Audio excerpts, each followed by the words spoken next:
الحق يا اسطى، ده في بوست مشهور قوي بيحكي ان في ثغره في برنامج 1 اكس بت، وفي اكتر من 1000 واحد كسبوا من اول 100,000 جنيه لغايه مليون جنيه.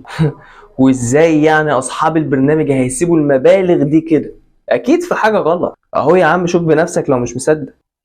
يا ابني ده عيل نصاب، وسمعت عنه وعرفت ان اسمه اديب، والبيدج اسمها اديب 5. واللي ما تعرفوش بقى ان هو اصلا عامل البيدج دي عشان البوست ده وبس. دي اكبر نصبايه ممكن تشوفها في حياتك. الواد ده عايزك تمسح اكونتك في البرنامج وتنزل البرنامج عن طريقه هو، وكمان تسجل بالبرومو كود بتاعه. وهو هيستفاد ايه يعني؟ ده كده هو عايز يكسبنا اهو. خد يا عم شوف بنفسك، كل دول كسبوا عن طريقه. افهم بقى، ما تبقاش زي البهيمه اللي في الساقيه يا جدع. انت بقول لك كل الناس دي كسبت، والبوست جايب اكتر من 120 الف لايك، ده غير ال 10,000 كومنت اللي يعتبر معظمهم سحبوا فلوس. بلاش عبط يا اسطى، دول كلهم تبعه. ادخل على اكونتاتهم هتلاقيها جديده. ده غير انه مروج وممول للبوست باكتر من 100,000 جنيه.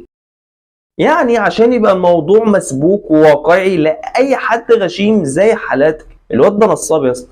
افهم بقى. برضه مش فاهم هو هينصب عليا ازاي يا اسطى؟ ده انا هحط فلوس وهسحب فلوس. صحيح، تعالى خد هنا. ازاي اصلا تقبل على نفسك قرش ما تعبتش فيه؟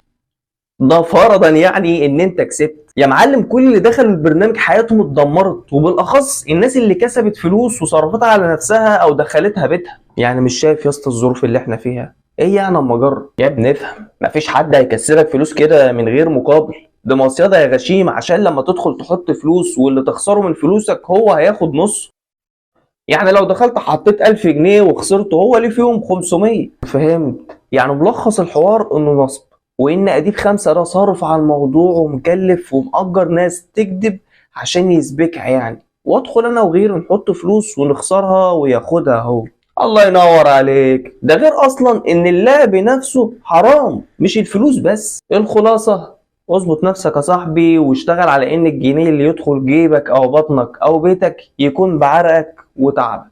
وافتكر دايما ان ربنا مش هيبارك لك في قرش انت ما تعبتش فيه او فيه شبهة حرمانية. وبس كده. ده كان فيديو النهارده. ربنا يهدينا ويهديكم ويثبتنا على صراطه المستقيم. ولو انت مكمل معايا لغايه هنا، فحابب اشكرك على دعمك ليا، اللي هتكمله بلايك وكومنت بالصلاه على النبي وسبسكرايبر عشان اول ما ننزل جديد يوصل لك. ادعو لاخواتنا بالصبر والثبات والنصر باذن الله. اشوفكم الفيديو الجاي. السلام عليكم ورحمه الله وبركاته.